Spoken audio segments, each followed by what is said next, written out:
Assalamualaikum warahmatullahi wabarakatuh. Pada hari ini saya akan membuat video tugas individu pembelajaran hari ke-8 dengan materi anti korupsi. Mari kita mulai.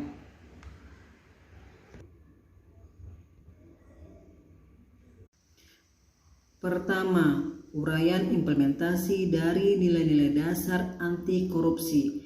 Di tupoksi saya sebagai penyuluh pertanian. Tugas pokok penyuluh pertanian adalah menyuluh. Fungsi dari penyuluh pertanian adalah mengacu pada peran-peran tambahan penyuluh pertanian selain menyuluh atau memberikan motivasi, yaitu penyuluh sebagai inisiator, penyuluh sebagai fasilitator, penyuluh sebagai motivator, penyuluh sebagai penghubung dengan pemerintah dalam hal penyuluh sebagai penyampai aspirasi masyarakat tani, dan penyuluh sebagai penyampai kebijakan dan peraturan-peraturan yang menyangkut kebijakan dan peraturan di bidang pertanian, dan penyuluh sebagai penghubung dengan peneliti. Dalam hal ini, penyuluh senantiasa membawa inovasi baru, hasil-hasil penelitian untuk dapat memajukan usaha tani. Selanjutnya, penyuluh sebagai pembimbing petani, penyuluh sebagai organisator dan dinamisator, penyuluh sebagai penganalisa, dan terakhir penyuluh sebagai agen perubahan. Penyuluh senantiasa harus dapat mempengaruhi sasarannya agar dapat merubah dirinya ke arah kemajuan. Implementasi nilai-nilai dasar terhadap tupoksi 1. Kejujuran. Implementasi dari kejujuran adalah mengakui, berkata, atau memberikan suatu informasi yang sesuai kenyataan dan kebenaran. Apabila pada saat di lapangan ada pertanyaan dari petani dan kita belum tahu secara pasti jawabannya, sebaiknya kita berkata sejujurnya kepada petani. Kita belum bisa menjawab pertanyaan tersebut dan akan konsultasikan terlebih dahulu bersama atasan atau sesama penyuluh dan akan berusaha mencari referensi jawaban dari sumber-sumber terpercaya seperti dari buku atau internet. Jangan sampai kita memberikan informasi yang belum tentu kebenarannya.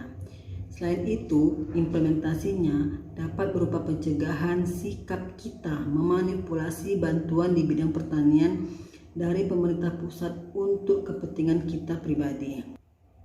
2. Kepedulian.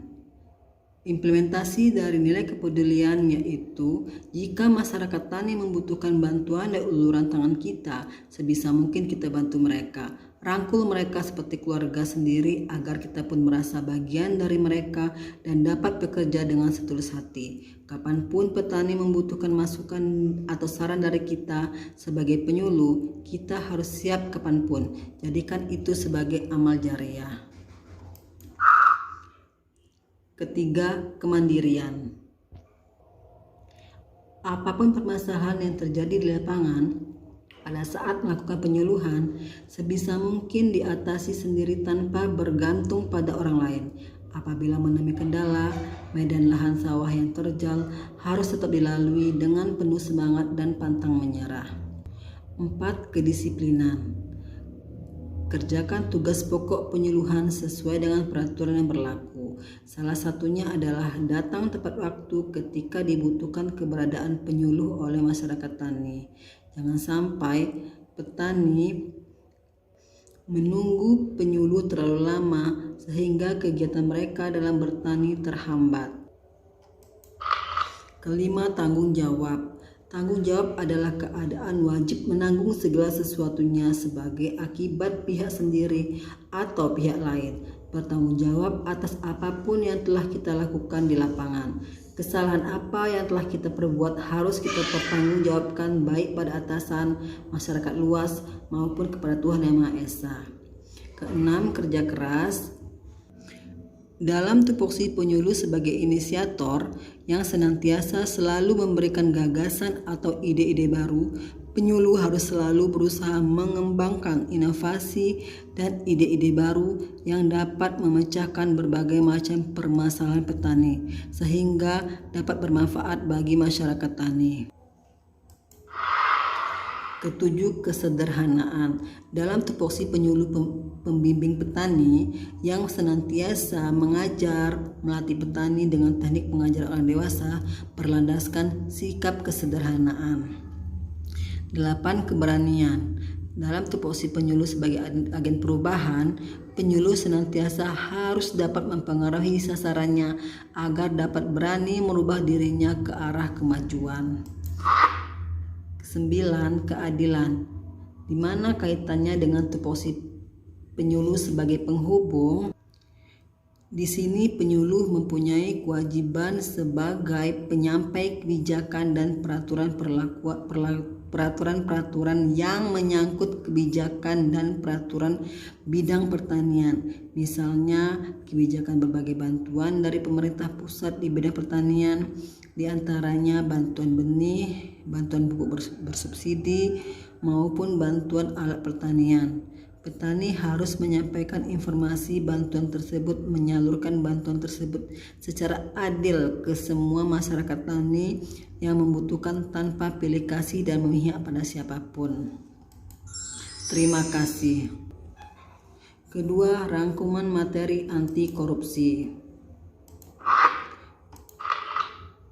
Apakah tindak pidana korupsi itu? Tindak pidana korupsi terdiri dari dua kata, tindak pidana dan korupsi.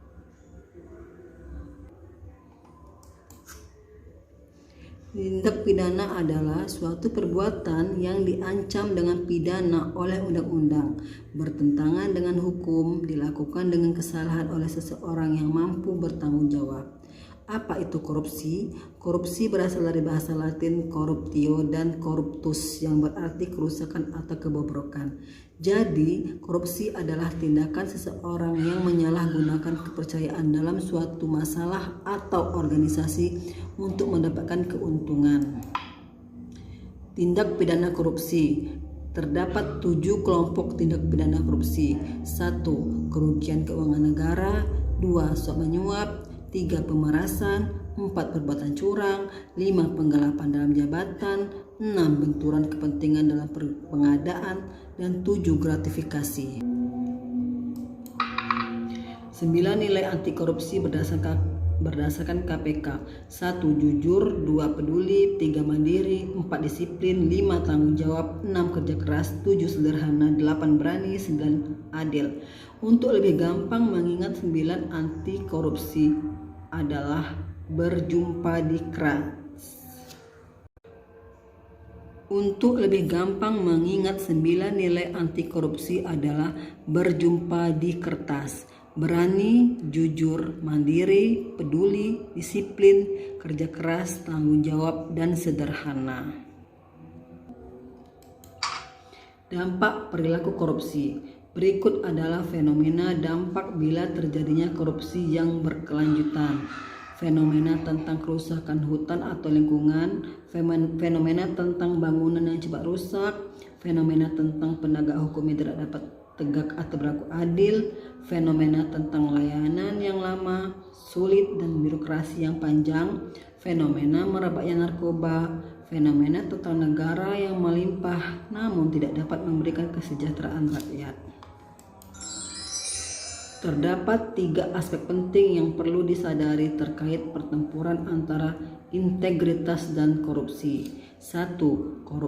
Koruptor menggoda biasanya pada saat seseorang sedang di luar sistem. 2. Koruptor menggoda biasanya pada saat keadaan sepi dan rahasia. 3. Koruptor menggoda dengan beragam cara dan menggunakan pengaruh yang sebelumnya di luar perkiraan, sering disebut dengan wow effect. Demikianlah pemaparan dari saya. Terima kasih, semoga bermanfaat. Demikianlah pemaparan dari saya. Lebih dan kurang saya mohon maaf. Wassalamualaikum warahmatullahi wabarakatuh.